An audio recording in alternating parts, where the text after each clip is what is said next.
Dear students, मैं हूं अनुज अवस्थी। स्वागत है आपका आपके इस अपने YouTube channel study time with मस्ती में। विद्यार्थियों, आज हम जो चर्चा करने वाले हैं वो हम चर्चा करेंगे आज 10th का जो फिजिक्स का सेक्शन है उसमें हम प्रकाश का परावर्तन पढ़ रहे थे। और जो पिछला वीडियो मेरा था उसमें मैंने फोकस दूरी और वक्रता त्रिज्य में आपको संबंध बता दिया था। तो धीरे धीरे हमारा जो प्रकाश का परावर्तन है वो कंप्लीट होता जा रहा है।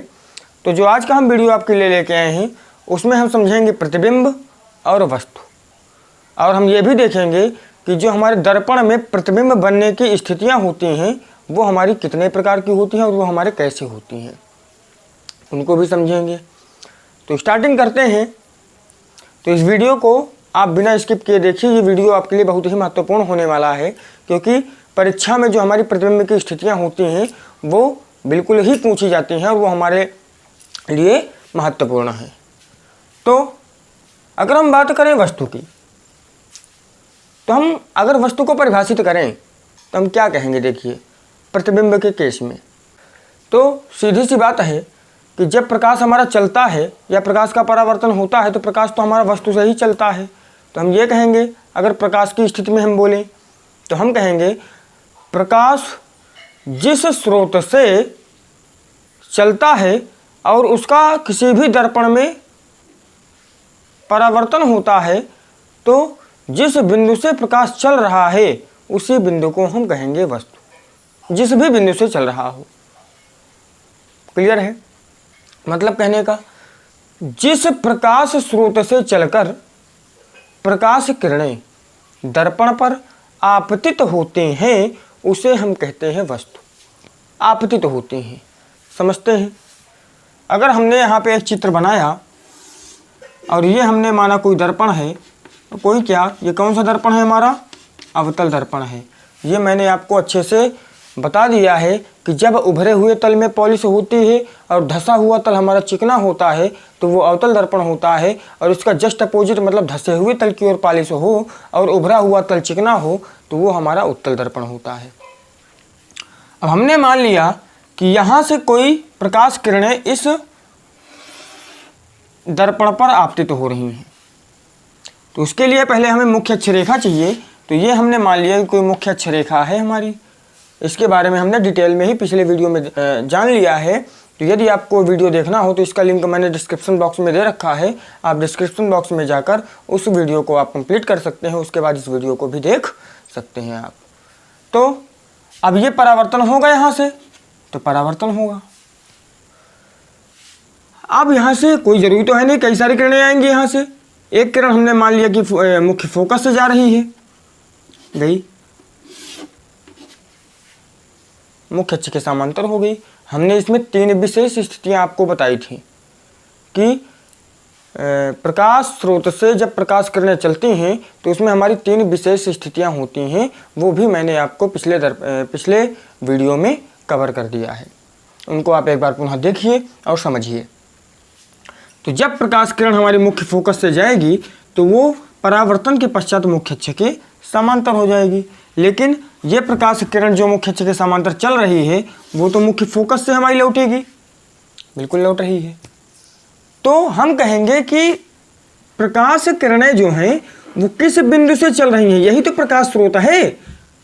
तो जिस प्रकाश स्रोत से प्रकाश किरणें चलकर आपतित होती हैं दर्पण में, उस बिंदु को ही हम कहते हैं वस्तु। तो ये हमारी क्या हुई?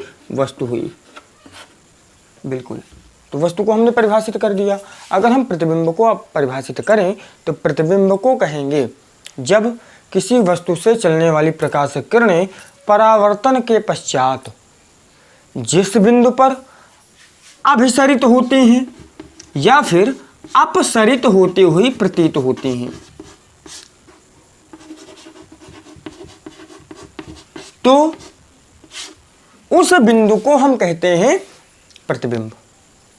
क्लियर है? आप उसको एक बार समझिए। अभी मैं आपको चित्र में दिखा रहा हूं, जो मैंने परिभाषा बोली उसको आप कॉपी में नोट करिए और उसको आप याद करेंगे, समझेंगे।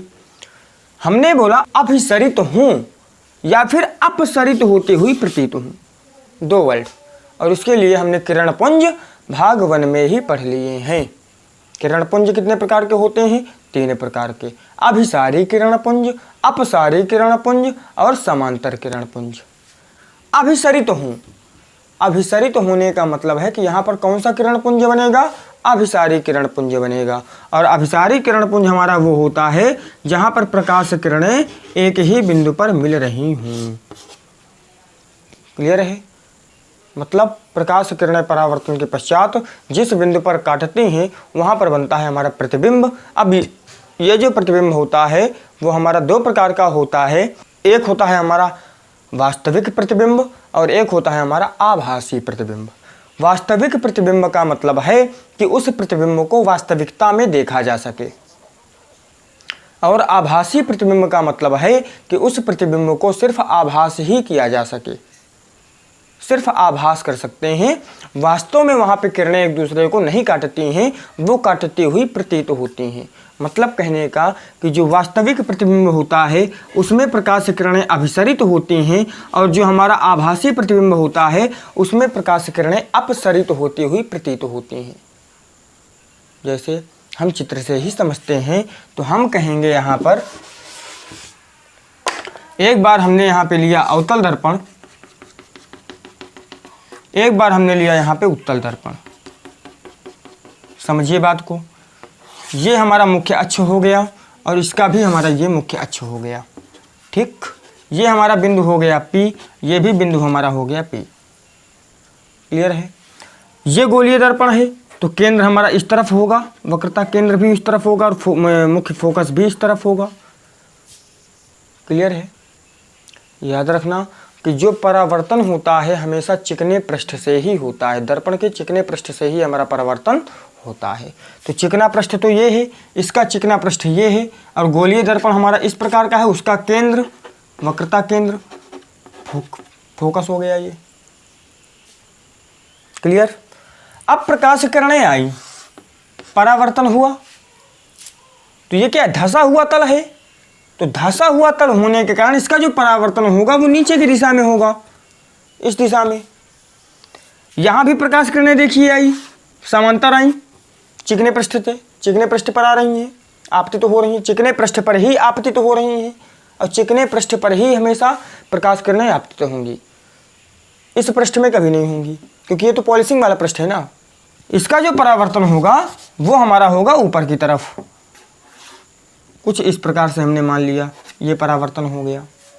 अब हमने पढ़ा है कि जब प्रकाश किरणें मुख्य अक्ष के समांतर चलते हैं तो मुख्य फोकस पर कट करती हैं। तो देखिए मुख्य फोकस पर कट कर रहा है, लेकिन ये किरण तो हमारे मुख्य फोकस पर कट नहीं कर रही है। लेकिन अगर हम इसको थोड़ा पीछे की ओर बढ़ाएं तो ये कहाँ पर देखिए कट करेगी, मुख्य फोकस पर कट करेगी। लेकिन ये वास्तव में नहीं कट कर रही है, ये क्या कर रही है, काटती हुई प्रतीत हो रही है। और याद रखना कि प्रतिबिंब पाने के लिए कम से कम 2 किरणें होना आवश्यक है। 2 किरणों का वहाँ पर परावर्तन होगा, और वो परावर्तित किरणें जहाँ पर एक दूसरे को कट करेंगी वहीं पर बनेगा उसका प्रतिबिंब। तो एक किरण तो हमारी ये हो गई, दूसरी किरण हमने यहाँ से क्या किया, मुख्य अक्ष के समांतर भेजी, मुख्य फोकस से कट हो गई। तो यहाँ पर दोनों किरणों ने काट दिया फोकस पर। तो देखिए एक ही बिंदु पर ये आ रही हैं, देखिए ये भी एक बिंदु पर आ रही है और ये भी एक बिंदु पर आ रही है प्रकाश किरण। तो यहाँ पर क्या होती हैं, देखिए वास्तविक प्रतिबिंब में किरणें अभिसारित होती हैं। ठीक, मतलब मोस्टली अवतल दर्पण की इतनी सारी स्थितियाँ होती हैं कि जिसमें हमारा वास्तविक प्रतिबिंब ही बनता है, एक स्थिति को छोड़कर, अभी हम डिस्कस करेंगे। और अपसरित होती हुई प्रतीत हो रही है, मतलब दूसरी किरण यहाँ से हमारी गई मुख्य अक्ष के समांतर, परावर्तन होगा, परावर्तित हो गई, और ये मुख्य फोकस से जाना चाहिए इसे, लेकिन नहीं जा रही है, लेकिन ये जाती हुई प्रतीत होगी पीछे की तरफ। तो देखिए यहाँ पर क्या हो रहा है, यहाँ पर कट कर रही हैं, जबकि वास्तव में कट नहीं कर रही हैं, काटती हुई प्रतीत हो रही हैं। लेकिन अगर हम इस बिंदु से देखें तो इस बिंदु से प्रकाश किरणें जाती हुई प्रतीत हो रही हैं। ये देखिए एक किरण ये गई, एक किरण ये गई, और भी किरणें हम भेजेंगे तो वो भी यहीं से जाएंगी। ये ये जाती हुई प्रतीत हो रही हैं। तो जब किरणें एक ही बिंदु से जाती हुई प्रतीत हों तो वहाँ पर अपसारी किरणपुंज होता है। जहाँ पर किरणें एक ही बिंदु पर आ रही हों वहाँ पर हमारा अभिसारी किरणपुंज होता है। क्लियर? तो यहाँ पर अपसरित हो रही हैं, तो जहाँ पर किरणें अपसरित होती हैं उसे हम कहते हैं आभासी प्रतिबिंब, और जहाँ पर किरणें अभिसरित होती हैं तो वहाँ पर होता है हमारा वास्तविक प्रतिबिंब। हम कहेंगे कि प्रकाश स्रोत से चलने वाली प्रकाश किरणें परावर्तन के पश्चात जिस बिंदु पर अपसरित होती हैं उसे हम कहते हैं वास्तविक प्रतिबिंब। हो गया। अगर हम आभासी प्रतिबिंब की बात करें तो हम कहेंगे कि जब प्रकाश स्रोत से चलने वाली प्रकाश किरणें परावर्तन के पश्चात एक ही बिंदु पर अपसरित होती हुई प्रतीत हों तो वहाँ पर हमारा बनता है आभासी प्रतिबिंब। और अब प्रतिबिंब पाने के लिए हमें कम से कम 2 किरणों की आवश्यकता होती है। जहाँ पर ये 2 किरणें एक दूसरे को कट करेंगी वहीं पर बनेगा प्रतिबिंब। क्लियर? आगे हम बढ़ते हैं प्रतिबिंब की स्थितियाँ। चलिए स्टार्ट करते हैं। पहली जो मैंने हेडिंग लिखी है यहाँ पे वो मैंने लिखा है अवतल दर्पण द्वारा प्रतिबिंब का बनना, कि अवतल दर्पण में जो प्रतिबिंब बनता है वो हमारा किस किस प्रकार से बन सकता है। तो देखिए ये जो हमारा टॉपिक है ये बहुत ही इम्पोर्टेंट है, और इसमें आपको अगर कोई भी डाउट हो तो आप कमेंट बॉक्स में पूछिए और हम आपका जो डाउट है उसको हम क्लियर करने की पूरी कोशिश करेंगे और आपको पूरी तरह से समझाने का प्रयत्न करेंगे। बिल्कुल भी माइंड में लोड लेके बिल्कुल भी पढ़ाई नहीं करनी है, आराम से पढ़ना है, सब चीज़ें क्लियर करनी है, ऐसे ही क्लियर होंगी। तो अगर हम अवतल दर्पण में प्रतिबिंबों की बात करें तो देखिए मैंने 3 चीज़ें आपको पहले ही बताई हैं कि जब मुख्य फोकस से प्रकाश किरण आपतित हो तो मुख्य अक्ष के समांतर होगी परावर्तन के पश्चात। अगर मुख्य अक्ष से प्रकाश किरण आ रही है मुख्य अक्ष के समांतर तो मुख्य फोकस से परावर्तित होगी। अगर वक्रता केंद्र से जा रही है प्रकाश किरण तो वक्रता केंद्र से ही वापस आ जाएगी परावर्तन के पश्चात, उसके पथ पर कोई भी बदलाव नहीं होगा। एक मिनट। तो अब हम बात करते हैं अवतल दर्पण द्वारा प्रतिबिंब का बनना। तो देखिए अवतल दर्पण में जो हमारी स्थितियां होती हैं तो सबसे पहले हम तो ये पहचानेंगे कि अवतल दर्पण क्या है। हम समझ गए कि जिसमें उभरे तल में पॉलिश होती है और धंसा हुआ तल चिकना होता है वो हमारा अवतल दर्पण होता है। तो इसकी जो पहली स्थिति आती है तो वह कहता है कि जब वस्तु हमारी अनंत पर हो। अनंत का मतलब है कि बहुत ही दूर वस्तु होती है और उसका हमें प्रतिबिंब बनाना होता है। क्लियर है? तो देखिए सबसे पहले क्या करेंगे, इसमें हमें इसमें हर चीज़ बतानी होती है। मतलब प्रतिबिंब का बनना, पहली बात तो प्रतिबिंब कहाँ पर बन रहा है, प्रतिबिंब का आकार क्या है और प्रतिबिंब की प्रकृति क्या है। ये हमें यहाँ पर 3 चीज़ें यहाँ पे बतानी होती हैं कि प्रतिबिंब की स्थिति क्या है, मतलब कहाँ पर बन रहा है, आकार क्या है और उसकी प्रकृति क्या है। देखिए हम पहले पॉइंट पर चर्चा करते हैं। पहला जो कह रहा है वो जब वस्तु हमारी अनंत पर हो। अवतल दर्पण की बात कर रहा है तो हमें अवतल दर्पण तो यहाँ पे लेना ही लेना है। हमने ले लिया यहाँ पे एक अवतल दर्पण। अब हम क्या करेंगे, इसका जो मध्य बिंदु है वो हमारा है दर्पण का ध्रुव और इसका जो वक्रता केंद्र है ये है हमारा यहाँ पर C। वक्रता केंद्र और दर्पण के ध्रुव से जाने वाली रेखा ही हमारी कहलाती है मुख्य अक्ष। ये हो गया। अब वस्तु जो है हमारी वो अनंत पर रखी है कहीं भी दूर। हमने मान लिया कि वस्तु हमारी अनंत पर रखी है, मतलब यहाँ पर। तो अब इससे जो प्रकाश किरणें आएंगी मुख्य अक्ष के समांतर आई प्रकाश किरण, फिर क्या होगा, आपतित किरण है ये, परावर्तन होगा, मुख्य फोकस से जाएगी, F से गई, क्लियर करेगी। दूसरी किरण पुनः हमारी मुख्य अक्ष के समांतर आएगी। समांतर ही जब वस्तु हमारी अनंत पर होगी तो जितनी भी प्रकाश किरणें आएंगी वो मुख्य अक्ष के समांतर ही आएंगी। तो समांतर आई, परावर्तन हुआ, मुख्य फोकस प्रकट हो गई, ये भी काट रही है। तो 2 ही प्रकाश किरणें हमारे लिए पर्याप्त हैं। तो अब देखेंगे कहाँ पर कट कर रही है, तो फोकस पर ही कट करती हैं, क्योंकि हमें पता है कि मुख्य अक्ष के समांतर चलने वाली प्रकाश किरणें मुख्य फोकस पर काटती हैं। तो ये जो एफ बिंदु पर इन्होंने एक दूसरे को काटा, और काटा तो कैसा काटा देखिए, वास्तव में काटा या फिर काटती हुई प्रतीत होती है। तो यहाँ पर देखिए परावर्तन हो रहा है और वास्तव में ही इस बिंदु को ये काट रही हैं। तो पहली जो स्थिति है प्रतिबिंब की, देखिए यहाँ पर हम लिखेंगे कि जो स्थिति है प्रतिबिंब की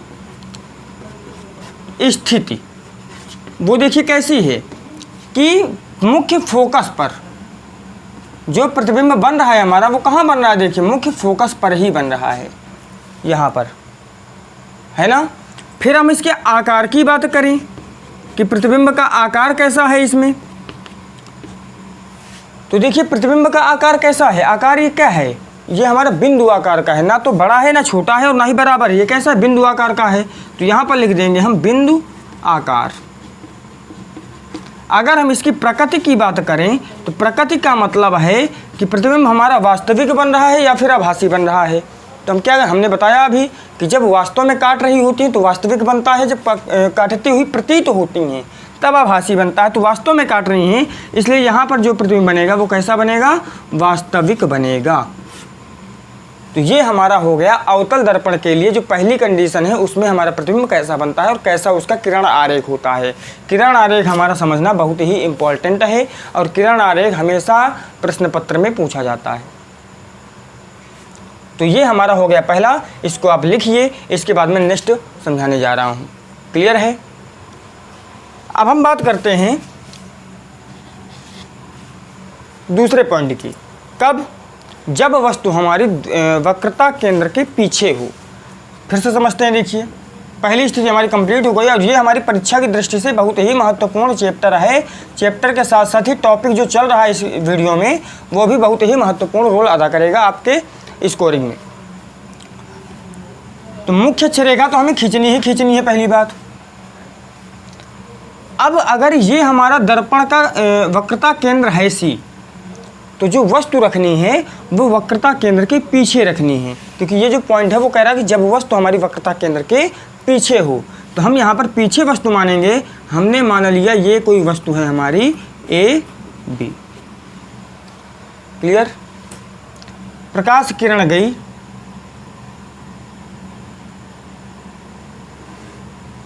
मुख्य अक्ष के समांतर,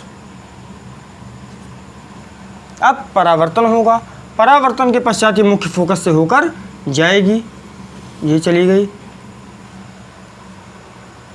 उसके बाद देखिए हमने आपको बताया था कि जब वक्रता केंद्र से प्रकाश किरण जाती है तो उसका कोई भी विचलन नहीं होता। मतलब कहने का ना तो वो मुख्य अक्ष के समांतर होती, ना ही मुख्य फोकस से जाती। मतलब कहने का कि वक्रता केंद्र से जाने वाली प्रकाश किरण जिस पथ से जाएगी उसी पथ से उसका परावर्तन होगा और परावर्तन के पश्चात वो उसी पथ से वापस लौट आएगी। किरण आरेख में हमें क्या करना होता है कि दो आपतित किरणों को परावर्तन के पश्चात उसमें कट करना चाहिए। हमें इस प्रकार से प्रकाश की किरणें आपतित करनी पड़ती हैं दर्पण पर।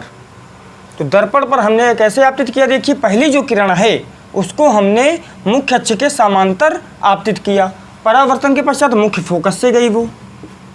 दूसरी प्रकाश किरण देखिए अब ये यहाँ से निकल गई, अब दूसरी प्रकाश किरणें हमारी कहाँ से गई, देखिए यहाँ से वक्रता केंद्र से गई। और आपतित किरणों के कटाने बिंदु को हम प्रतिबिंब नहीं कहते, हम प्रतिबिंब कहते हैं परावर्तित किरणों के कटाने बिंदु को। तो यहाँ से ये परावर्तित किरण हुई और यहाँ से इसकी भी परावर्तित किरण हमारी यही है। तो कहाँ पर कट की, यहाँ पर कट कर रही हैं। वास्तव में कट कर रही हैं या फिर कटती हुई प्रतीत हो रही हैं। तो यहाँ पर भी ये किरणें वास्तव में ही कट कर रही हैं। तो ये जो हमारा प्रतिबिंब मिला, यही हमारा हो गया इस वस्तु का प्रतिबिंब। क्लियर है। ये हमारा हुआ किरण आरेख। अगर हम स्थिति की बात करेंगे प्रतिबिंब की स्थिति कहाँ पर है, तो हम लिखेंगे C तथा F के बीच में, C तथा F के बीच, मतलब दर्पण के वक्रता केंद्र तथा दर्पण के मुख्य फोकस के बीच हमें मिलेगा प्रतिबिंब।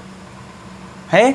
अब अगर हम इसके आकार की बात करें तो देखिए आकार की बात हम क्या करेंगे, देखिए आकार कैसा है इसका, बिंदु आकार का तो है नहीं, लेकिन वस्तु से अगर हम तुलना करें इसकी तो वस्तु से छोटा है, तो हम क्या कहेंगे, वस्तु से छोटा। और साथ में हम उल्टा भी बोल सकते हैं, क्योंकि ये हमारा कैसा है, उल्टा मिल रहा है, तो हम यहाँ पे कह देंगे उल्टा।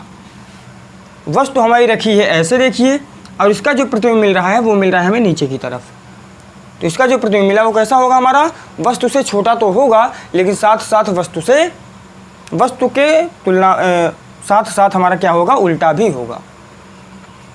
अगर हम बात करें इसके प्रकृति की, तो प्रकृति मैंने बताया कि अगर वास्तव में काट रही है तो हमेशा वास्तविक प्रतिबिंब होगा, तो ये हमारा वास्तव में ही काट रही है यहाँ पर, तो प्रतिबिंब की प्रकृति कैसी होगी, वास्तविक होगी, तो हम लिख देंगे वास्तविक।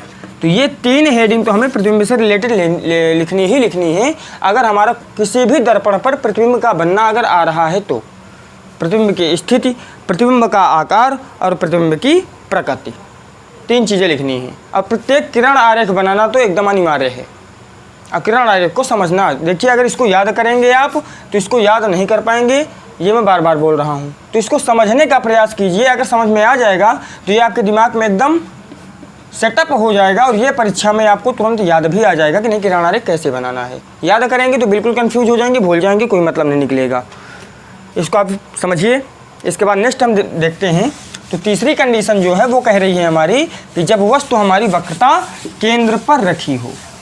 वस्तु को कहाँ पर रखना है, देखिए इसमें वक्रता केंद्र पर। पुनः देखते हैं, तो ये हमने बना लिया अवतल दर्पण। अवतल दर्पण ही बनेगा इसमें, क्योंकि अवतल दर्पण की ही हम स्थितियाँ देख रहे हैं।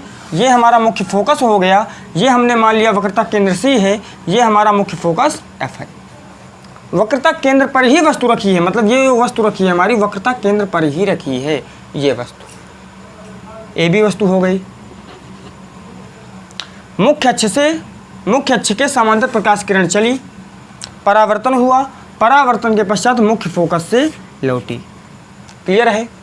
अब दूसरे प्रकाश की किरण अगर हम मुख्य फोकस से भेज दिया, तो जब प्रकाश किरण मुख्य फोकस से होकर जाती है तो उसका परावर्तन किस दिशा में होता है, मुख्य अक्ष के समांतर। तो मुख्य अक्ष के समांतर इसका क्या होगा, परावर्तन होगा। परावर्तन हो गया मुख्य अक्ष के समांतर। कहाँ पर कट कर रही हैं, देखिए यहाँ पर कट कर रही हैं। तो ये जो हमने C बिंदु माना है, मान लो ये है C बिंदु, तो प्रतिबिंब कहाँ पर बना, देखिए यहाँ पर बन रहा है प्रतिबिंब, इसका बन रहा है। यहीं पर प्रकाश परावर्तित किरणें कट कर रही हैं एक दूसरे को, तो ये जो हमारा बना यही हमारा हो गया प्रतिबिंब। इसको हम मान सकते हैं A' B'। अब यहाँ पर हम शॉर्टकट में बोल रहे हैं आपको प्रतिबिंब की स्थिति, प्रतिबिंब का आकार और प्रतिबिंब की प्रकृति तो लिखना ही लिखना है। तो प्रतिबिंब की स्थिति क्या है, देखिए वक्रता केंद्र पर अगर वस्तु रखी है तो इसका भी प्रतिबिंब हमारा वक्रता केंद्र पर ही बन रहा है। देखिए वक्रता केंद्र पर ही इसका प्रतिबिंब बन रहा है। क्लियर है। अगर हम प्रतिबिंब के आकार की बात करें तो आकार कैसा है, देखिए अब यहाँ पर वस्तु इतनी है और वस्तु भी जो प्रतिबिंब बन रहा है वो भी हमारा यहाँ पर इतना ही बन रहा है। मतलब यहाँ पर हमारा जो प्रतिबिंब बन रहा है वो समान आकार का बन रहा है, ना तो वस्तु से बड़ा और ना ही वस्तु से छोटा। और उल्टा भी बन रहा है, उल्टा भी हमें लिखना है। और प्रतिबिंब की प्रकृति की बात करें तो वास्तविक ही होगी, क्योंकि यहाँ पर प्रकाश किरणें अभिसरित हो रही हैं। परावर्तन के पश्चात प्रकाश किरणें अभिसरित हो रही हैं, इसलिए यहाँ पर क्या होगा, वास्तविक प्रतिबिंब होगा। ये किरण आरेख हुआ हमारा थर्ड पॉइंट का, जो हमारा कह रहा है कि जब वस्तु हमारी वक्रता केंद्र पर हो। तो आते हैं चौथे पॉइंट पर। चौथा पॉइंट कहता है जब वस्तु हमारी वक्रता केंद्र और मुख्य फोकस के बीच में हो। देखिए क्या करते हैं इसमें कि जो हमारी वस्तु की स्थितियाँ हैं इसको हम थोड़ा पास लाते चलते हैं। देखिए पहले अनंत पर रखी थी, फिर वक्रता केंद्र के पीछे, फिर वक्रता केंद्र पर। अब हम दर्पण के और उसको समीप लाते चले जा रहे हैं और उसका हम प्रयोग कर रहे हैं और उसका हम प्रयोग भी कर रहे हैं साथ साथ। मतलब वस्तु को हम दर्पण के समीप ला रहे हैं और उसको प्रत्येक स्थिति में देख रहे हैं कि प्रतिबिंब हमारा प्रतिबिंब की जो स्थिति में है वो कितना परिवर्तन हो रहा है। वस्तु दर्पण के समीप आ रही है और देखिए प्रतिबिंब हमारा दर्पण से दूर जा रहा है। अभी देखा तो जब अनंत पर थी तब मुख्य फोकस पर प्रतिबिंब बना था, देखिए आप नोट्स में अगर बना रहे हैं आप। और जब वस्तु हमारी दर्पण के पीछे आई थी तो C और F के बीच में प्रतिबिंब बना था। पहले F में और फिर C और F के बीच में, मतलब दर्पण से थोड़ा किनारे जा रहा है प्रतिबिंब और वस्तु हमारी अनंत से पास आ रही है। तो यही चीज़ें यहाँ पे याद रखनी है कि जब वस्तु हमारी नज़दीक आती है दर्पण से तो उसका जो प्रतिबिंब होता है वो दर्पण से दूर जाता है। ये भी यहाँ पे हमारा एक सूत्र एक प्रकार से निकला, हम समझ सकते हैं उसको। ये हमारा दर्पण का ध्रुव। चौथी स्थिति क्या है देखिए, जब वस्तु वक्रता केंद्र तथा मुख्य फोकस के बीच में हो। वक्रता केंद्र हमने मान लिया ये C है और मुख्य फोकस C का आधा मुख्य फोकस होगा, F हो गया, और इसके बीच में रखी है वस्तु, मतलब वस्तु हमारी कहीं पर यहाँ रखी है, ये मान लिया। क्लियर है? AB मान लिया, AB कोई वस्तु है। मुख्य अक्ष के समांतर गई प्रकाश किरण, परावर्तन होगा, कहाँ से लौटेगी? मुख्य फोकस से लौटेगी, लौट आई। फिर क्या होगा? दूसरी प्रकाश की किरण हमारी वक्रता केंद्र से जाएगी, क्योंकि देखिए अगर हम मुख्य फोकस के समांतर तो चली गई, एक बार मुख्य फोकस से जाएगी तब भी हमारा आ जाएगा प्रतिबिंब, कोई दिक्कत नहीं है। तो लेकिन हम यहाँ पे क्या कर रहे हैं, आप दोनों प्रकार से कर सकते हो उसको। आप एक बार वस्तु को मुख्य अक्ष के समांतर भी आपतित कर सकते हैं और एक बार वस्तु को आप मुख्य फोकस से भी आपतित कर सकते हैं, कोई भी प्रॉब्लम नहीं है उसमें। कई सारे कॉन्सेप्ट इसमें फॉलो हो सकते हैं। यहाँ से वक्रता केंद्र से भी हम प्रकाश किरण को आपतित करा सकते हैं दर्पण पर, कोई दिक्कत नहीं है। चलिए मैं एक ही चित्र में आपको दोनों कंडीशन समझा दूंगा। वक्रता केंद्र से हमारी वस्तु जो है वो हमारी वक्रता केंद्र से गई, परावर्तन होगा, वक्रता केंद्र से ही ये हमारी परावर्तित हो गई, ये परावर्तित हो गई। यहाँ पर आप स्केल से ही चित्र बनाइएगा कि जितने भी किरण आरेख बनने चाहिए वो हमारे एग्जैक्ट बनने चाहिए परीक्षा में, और आप अभी से जब प्रैक्टिस करेंगे तभी आप एग्जैक्ट परीक्षा में बना सकते हैं। तो यहाँ पर बोल्ड है, तो ये जो मेरी लाइनें हैं ये हमारी सीधी नहीं आ रही हैं, तो आप जब स्केल से उसको अभ्यास करेंगे तो आपको इतना ज़्यादा अभ्यास करना है कि ये लाइनें जो हैं वो एकदम सीधी आ सके, और दूसरी बात जो प्रतिबिंब की स्थिति है वो हमारी सटीक बैठ सके। तो वक्रता केंद्र से परावर्तन हो गया इसका। देखिए अब इस रेखा को थोड़ा हम और आगे बढ़ा रहे हैं, ये हमारी आगे आ गई। तो ये कहाँ पर कट कर रही है? देखिए यहाँ पर कट कर रही है। अगर हम इसको वक्रता केंद्र से ना भेज करके देखिए मुख्य फोकस से भेजते, मुख्य फोकस से आ गई। देखिए जब कोई प्रकाश किरण मुख्य फोकस से आपतित होती है दर्पण में, तो जब उसका परावर्तन होता है तो मुख्य अक्ष के समांतर जाती है प्रकाश किरण, वो मुख्य अक्ष के समांतर आ गई। तो देखिए कहाँ पर ये काट रही हैं, यहीं पर तो काट रही है ना प्रकाश किरणें, तो यहीं पर इसका प्रतिबिंब बनेगा, ये प्रतिबिंब बना इसका। देखिए तो हमें प्रतिबिंब पाने के लिए हमें दो किरणों की आवश्यकता है, तो एक तो मुख्य अक्ष के समांतर हो गई देखिए, और इन दोनों में से हम कोई भी एक चूज कर सकते हैं। चाहें तो आप तीनों भी बना सकते हैं, कोई दिक्कत नहीं, लेकिन चित्र प्रयास ये करें कि चित्र हमारा साफ सुथरा बने, जिससे हम अधिक से अधिक नंबर गेन कर सकते हैं। तो ये हमारा हो गया A', B'। प्रतिबिंब की स्थिति की बात करें तो स्थिति क्या होगी, यहाँ पर देखिए दर्पण से पीछे प्रतिबिंब बनेगा। प्रतिबिंब की स्थिति क्या होगी, दर्पण के वक्रता केंद्र के पीछे प्रतिबिंब बन रहा है। देखिए पहले कहाँ पर बन रहा था, देखिए वक्रता केंद्र पर बन रहा था जब वस्तु हमारी वक्रता केंद्र पर थी, लेकिन अब देखिए वस्तु आगे बढ़ी दर्पण की ओर, दर्पण के समीप गई, लेकिन प्रतिबिंब क्या हुआ, देखिए पीछे आ गया। प्रतिबिंब दूर हट रहा है दर्पण से और वस्तु हमारी समीप जा रही है दर्पण के, ये हम देख रहे हैं यहाँ पर ऐसी घटनाएं घट रही हैं। तो और साथ में ये भी देखिए कि प्रतिबिंब का जो आकार है वो भी देखिए बड़ा होता चला जा रहा है। पहले क्या हुआ था, प्रतिबिंब हमें बिंदुआकार का मिला था। दूसरी स्थिति जो थी यहाँ पे हमारी, जब वस्तु हमारी वक्रता केंद्र के पीछे थी तो वस्तु से छोटा आकार मिला था प्रतिबिंब का, लेकिन तीसरी स्थिति में देखा तो वस्तु के बराबर आकार का मिल गया। अब यहाँ पर देखिए वस्तु हमारी है इतनी छोटी, लेकिन प्रतिबिंब मिल रहा है इतना बड़ा। तो यहाँ पर जो प्रतिबिंब का आकार है वो है वस्तु से बड़ा, लेकिन उल्टा है, और जो प्रकृति है वो तो हमारी वास्तविक ही होगी।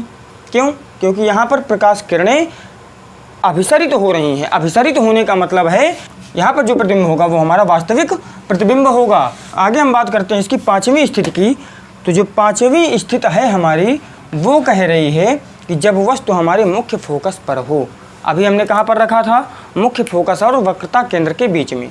अब इसको हम दर्पण के थोड़ा और समीप ले गए। तो और समीप अगर हम ले जाएंगे तो देखिए क्या मिलेगा हमें। ये हमारा हो गया दर्पण, और दर्पण कैसा है? ये अवतल दर्पण है। ये हमारा हो गया मुख्य फोकस। क्लियर? ये हमारा हो गया वक्रता केंद्र। जितनी दूरी दर्पण से वक्रता केंद्र की है उतनी दूरी के आधी दूरी हमारी दर्पण के ध्रुव से मुख्य फोकस की होगी। ये विशेष पॉइंट है, इसको आप याद रखिए। मुख्य फोकस पर हमें वस्तु को रखना है। रख दिया और समीप ले आए। देखते हैं कि वस्तु हमारी जो प्रतिबिंब है वो कहाँ पर प्राप्त हो रहा है। अब समीप ले आए, देखते हैं कहाँ पर प्राप्त हो रहा है। देखिए मुख्य अक्ष के समांतर गई, चली गई, परावर्तन होगा इसका, मुख्य फोकस से होकर लौटेगी, लौट आई। अब जो दूसरी प्रकाश किरण होगी वो हमारी कहाँ से जाएगी? देखिए वो हमारी जाएगी वक्रता केंद्र से। वो प्रकाश किरण हमारी कहाँ से जाएगी? देखिए वक्रता केंद्र से जाएगी। तो वक्रता केंद्र से अगर हम प्रकाश किरण को भेजें, ये प्रकाश किरण गई, देखिए परावर्तन होगा, उसी मार्ग से वापस लौट आएगी। वक्रता केंद्र से जब प्रकाश किरण जाती है तो उसके मार्ग में कोई भी विचलन नहीं होता। जिस मार्ग से जाती है उसी मार्ग से वापस लौट आती है। तो अब हम यहाँ पे देखते हैं थोड़ा। देखिए यहाँ पर हमें कहीं प्रतिबिंब मिल रहा है क्या? या फिर जो भी प्रकाश किरणें हैं वो कहीं पर भी काट रही हैं क्या? बिल्कुल नहीं काट रही। अब यहाँ पर हम तीसरी प्रकाश किरण को आपतित भी नहीं करा सकते। क्यों? क्योंकि तीसरी जो प्रकाश किरण होती है उसको हम कहाँ से आपतित कराते हैं? मुख्य फोकस से ना। तो जब मुख्य फोकस से इसको आपतित कराएंगे तो कहाँ पर? दर्पण में टकराएगी ही नहीं। तो दो जो आपतित प्रकाश की किरणें हैं वो हमारी यही होंगी यहाँ पर। तो अब देखते हैं इसको थोड़ा। देखिए यहाँ पर दूरी देखिए कहाँ पर कम हो रही है। ये हमारी पहली प्रकाश किरण है। इसको थोड़ा और मैं क्लियर बना दूँ।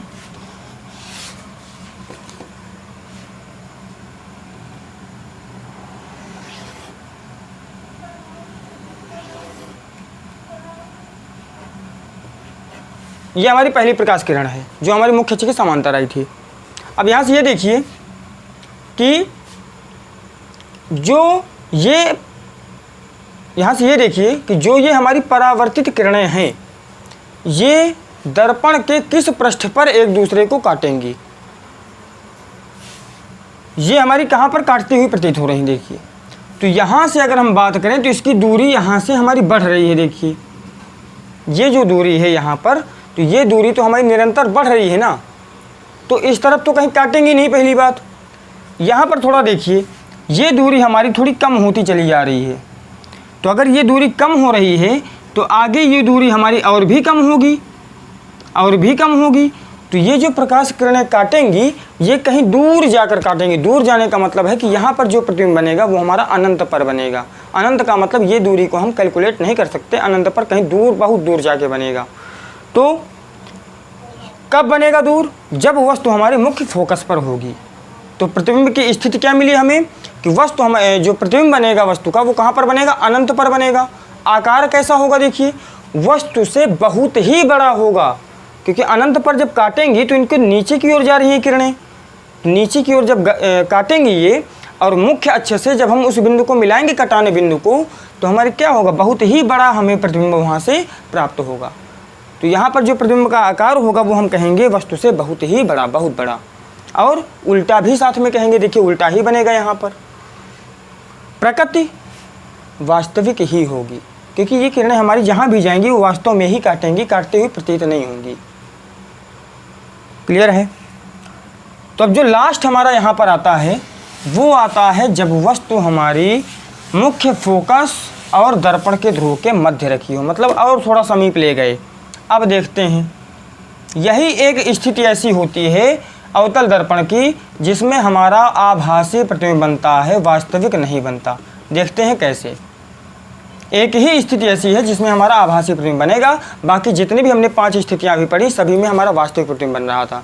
वास्तविक प्रतिबिंब का मतलब है कि दर्पण के पीछे ही प्रतिबिंब बने तो हमारा वास्तविक होगा, दर्पण के अगर इस तरफ निकल जाए प्रतिबिंब तो हमारा आभासी हो गया।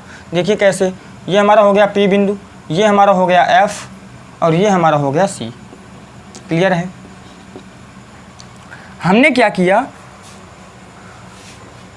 प्रकाश किरण को हमने क्या किया, वस्तु को F और P के मध्य रखा, मतलब मुख्य फोकस F और दर्पण का ध्रुव P, इसके मध्य रखना है हमने, इसके मध्य रखना है हमें, हमने रख दिया यहाँ पर। ये कोई हमने वस्तु रख दी। अब ये अगर वस्तु हमने रख दी तो मुख्य अक्ष के समांतर प्रकाश किरण चली, परावर्तन होगा, परावर्तन के पश्चात मुख्य अक्ष को जिस बिंदु पर काटेगी वो हमारा मुख्य फोकस होगा। यही तो मुख्य फोकस से ही होकर जाएगी, या तो ये मुख्य फोकस से होकर ये जाएगी। अब जो दूसरे प्रकाश की किरण होगी वो हमारी कहाँ से जाएगी, देखिए वक्रता केंद्र से होकर जाएगी। मतलब ये प्रकाश किरण हमारी वक्रता केंद्र से गई और जब इसका परावर्तन होगा तो वक्रता केंद्र से ही होकर ये लौटेगी। ये आ गई, वक्रता केंद्र से होकर ये वापस आ गई, इसका परावर्तन हो गया। अब यहाँ से ये देखिए कि जो इसका परावर्तन हो रहा है तो ये जो किरणें हमारी आगे जा रही हैं इनकी दूरी निरंतर बढ़ रही है। देखिए यहाँ से परावर्तन होना शुरू हुआ था तो यहाँ पर दूरी देखिए कितनी समीप है, यहाँ पर दोनों प्रकाश की किरणें समीप हैं, लेकिन जैसे ही ये परावर्तन होकर दूर जा रही हैं वैसे ही इनकी दूरी भी निरंतर बढ़ रही है। तो ये जो प्रकाश किरणें हैं ये इधर तो कहीं भी नहीं काटेंगी एक दूसरे को, क्योंकि निरंतर दूरी इनकी बढ़ रही है। तो कहाँ पर काटेंगी, दर्पण के इस तरफ काटेंगी। तो इनको थोड़ा देखते हैं, तो देखिए इनको हमने इधर बढ़ाया और इस प्रकाश किरण को हमने कुछ इधर बढ़ाया और देखा कि यहाँ पर ये प्रकाश किरणें एक दूसरे को कट कर रही हैं, तो यही बनेगा इसका प्रतिबिंब। अब देखिए वास्तव में नहीं कट कर रही हैं, देखिए वास्तव में जो प्रकाश की किरणें जा रही थी वो तो इधर से जा रही थी, ये हमारी वास्तविक किरणें हैं, लेकिन ये अब कैसी हो गई, ये अब इनको हम आभास कर रहे हैं ना, ये हम सिर्फ इमेजिन कर सकते हैं कि नहीं इधर काटेंगी। इमेजिन करने का मतलब है हमने कल्पना की, और कल्पना करने का मतलब है हमें प्रतीत हुआ। तो जब प्रतीत हुआ तो यहाँ पर जो प्रकाश की किरणें हैं ये हमारी परावर्तन के पश्चात अपसरित होती हुई प्रतीत होती हैं, एक बिंदु से निकलती हुई, क्योंकि एक बिंदु से निकल रही हैं प्रकाश किरणें, आ नहीं रही हैं एक बिंदु पर। तो जब एक बिंदु से निकलती हैं प्रकाश की किरणें तो वहाँ पर कैसा प्रतिबिंब हमारा बनता है, आभासी प्रतिबिंब। तो यहाँ पर जो हमारा प्रतिबिंब बनेगा उसकी जो प्रकृति होगी वो आभासी होगी, लेकिन इसका जो आकार होगा वो वस्तु से बड़ा तो होगा लेकिन सीधा होगा। यूनिक पॉइंट मिला यहाँ पर कि जितनी भी हमने 6 स्थितियाँ यहाँ पर पढ़ी उनमें से यही एक कंडीशन ऐसी है जिसमें प्रतिबिंब हमें सीधा मिल रहा है। बाकी जितनी भी हमने कंडीशन पढ़ी किसी में बिंदु आकार का मिला, बाकी तो सब में उल्टा ही मिला हमें, लेकिन इसमें एक ऐसी कंडीशन है ये जिसमें हमें प्रतिबिंब हमें कैसा मिला, सीधा मिला और प्रतिबिंब आभासी भी मिला। फिर हम क्या कहेंगे, इसकी प्रतिबिंब की जो स्थिति है वो क्या है, दर्पण के आगे, मतलब दर्पण के पॉलिश वाले पृष्ठ से आगे। अब ये बिंदु क्या है, ये हम एक सिर्फ बिंदु, इसको बिंदु भी हम इमेजिन ही कर सकते हैं यहाँ पर, बाकी उसको हम एग्जैक्ट नहीं बता सकते कि दर्पण से कितनी दूर है, लेकिन हम ये कहेंगे कि दर्पण के आगे बना, वो भी पॉलिश वाले पृष्ठ पर, पॉलिशिंग वाले पृष्ठ पर, जिस पर दर्पण में पॉलिश है उस पृष्ठ पर आगे चलकर कहीं हमारा प्रतिबिंब बना, सीधा बना, वस्तु से बड़ा बना। तो यहाँ से हमारी अवतल दर्पण की जितनी भी स्थितियाँ हैं प्रतिबिंब के बनने की वो हमारी समाप्त होती हैं। तो नेक्स्ट पार्ट में हम देखेंगे उत्तल दर्पण में प्रतिबिंब का बनना, और हम एक मेन डेरिवेशन सिद्ध करेंगे। अब वो हमारा होता है दर्पण का सूत्र, जबकि डेरिवेशन आपके कोर्स से हट चुका है, सिर्फ उसका फार्मूला ही है, लेकिन मैं उसका डेरिवेशन कराऊंगा। आप चाहें तो आप उसको डेरिवेशन भी सीख सकते हैं या फिर आप फार्मूला भी याद कर सकते हैं। मैं जो कराऊंगा वो आपको डेरिवेशन ही कराऊंगा।